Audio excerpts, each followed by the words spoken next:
Voilà, bonjour, bienvenue au stand. On est à la concession Jeannot Marina Yachting Center ici, où Via Alba va bientôt retrouver la mer. D'ici une semaine, il sera à l'eau. Alors, c'est intéressant de le voir sur son chariot parce que ça donne une idée évidemment de la véritable taille d'un bateau.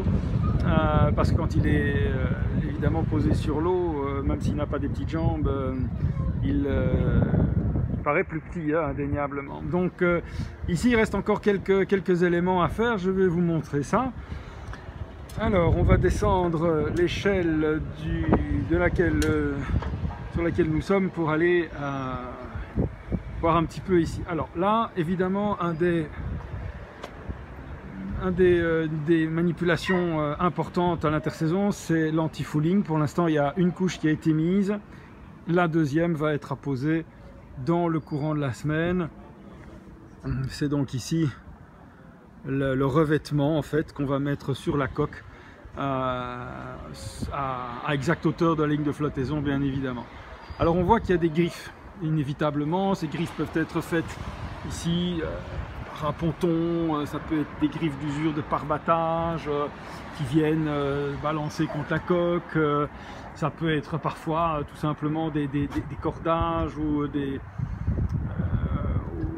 mousquetons, des choses comme ça qui ont occasionné ça. Alors pour vous montrer un petit peu, vous avez ici des zones un peu floues comme ça, comme ceci, et parfois même des griffes. Et bien, la zone qui est ici a été traitée avec un produit spécial que vous trouverez dans les magasins spécialisés, avec de l'huile de coude évidemment. Et là alors ça permet de faire disparaître complètement ces griffes et de remettre le bateau, pas à neuf parce que c'est impossible, mais en tout cas en configuration, enfin dans un état de présentation qui doit être impeccable pour la reprise de la saison.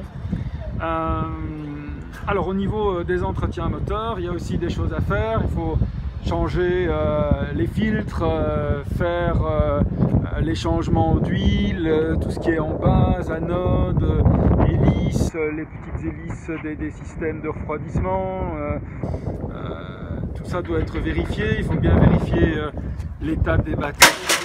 Oula. Beaucoup de vent évidemment, la côte belge, ça souffle toujours pas mal. Ici il y aura encore sous les coussins des travaux de nettoyage à faire, parce que même s'il est bien protégé dans le hangar, parce qu'il est recouvert d'une bâche un peu en forme de ballon qui tourne comme ça autour de la coque, il y a quand même de la poussière qui rentre, il y a des choses comme ça. Il faudra vérifier aussi tout ce qui est gilet de sauvetage, tout ce qui est fusée, tout ce qui est pharmacie.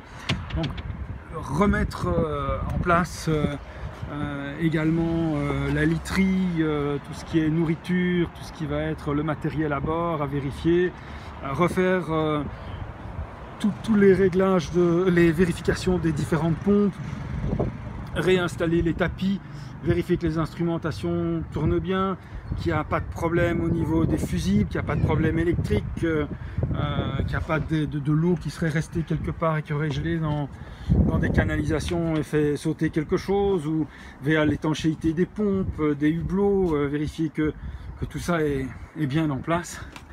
Et à l'intérieur, voilà, ici tout de suite bien sûr les tapis, le frigo qui est toujours en position de sécurité. Il faudra renettoyer et poncer un petit peu le plan de travail, parce que voilà, il y a des griffes qui se font, ça ce sont des choses qui sont quasiment impossibles à éviter, même en étant très prudent, à moins de cacher le plan de travail. Mais alors du coup ça sert plus à rien d'avoir un plan de travail qu'on aime regarder.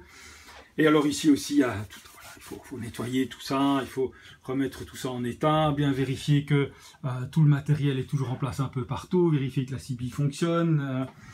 Voilà, c'est tout ce travail là qui prend quand même une grosse journée après que ici la concession ait fait tout ce qu'elle devait faire. Voilà, vérifier également qu'il n'y a rien de problématique qui serait resté dans des zones de stockage, qu'il n'y a pas eu de la pourriture qui s'est installée quelque part, avec de l'humidité, par exemple dans les penderies, comme ici, hop, voilà, non, tout est bien.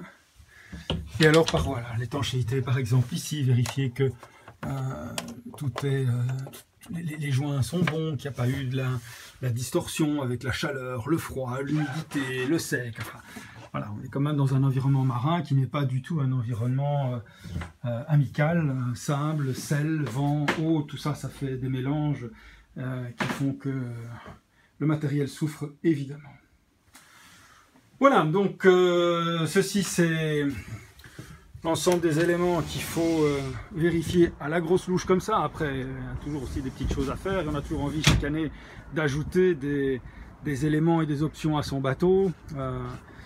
Voilà, ici on va probablement penser à un système de caméra extérieure pour vous offrir de meilleures images lors de cet été 2022.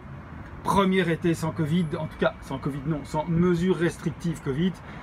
Voilà, ici il y a une C37 qui est exposée et alors quelques voiliers Cap Camara. Nous sommes aux journées portes ouvertes mini salon Jeannot ici chez Marina Yachting Center. Je vous souhaite une excellente reprise de saison. On sera au port d'Ostende à partir du 19 mars.